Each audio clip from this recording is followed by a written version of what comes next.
전세 사기 피해자들이 대규모로 발생한 인천에도 전세 피해 지원 센터가 문을 열었습니다. 서울 화곡동에 처음으로 설치된 뒤 두 번째인데요. 전세 계약이 만료됐는데도 보증금을 돌려받지 못한 경우는 지난해 인천에서만 1,500여 건이 넘는 걸로 파악됐습니다. 현장에 취재 기자 나가 있습니다. 김태원 기자.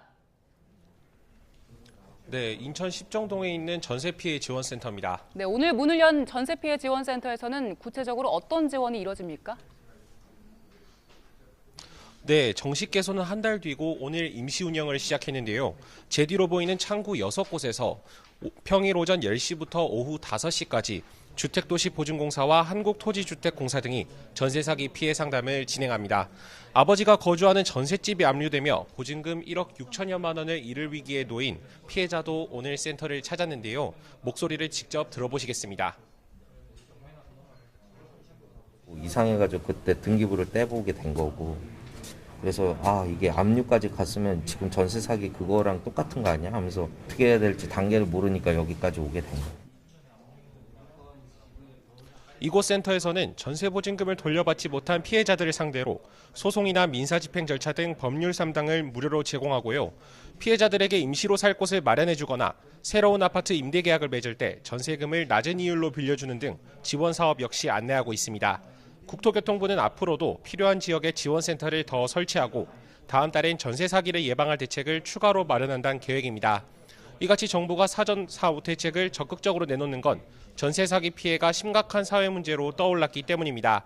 전세 계약 기간이 끝나도 보증금을 돌려받지 못하는 반환 보증 사고는 지난해 5,400여 건, 피해액도 1조 1,000억여 원으로 모두 역대 최다를 기록했습니다. 또 전체 피해의 30%에 이르는 1,550여 건은 이곳 인천에서 일어났는데요.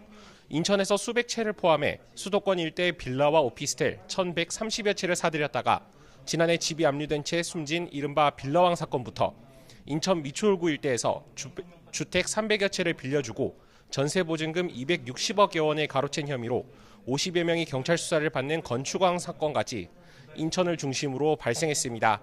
두 번째 전세 피해 지원센터가 인천에서 문을 연 것도 이 때문입니다. 결국 전세 사기로 가장 큰 피해를 보는 건 내 집이 없어 전셋집에 목돈을 묶어둔 서민들인데요.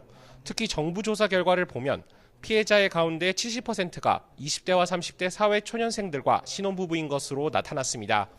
그런 만큼 전세 사기가 잇따른다면 청년층이 안정적으로 정착하는 데에도 악영향을 줄 거란 우려가 커지고 있습니다. 지금까지 인천 십정동에 있는 전세 피해 센터에서 전해드렸습니다.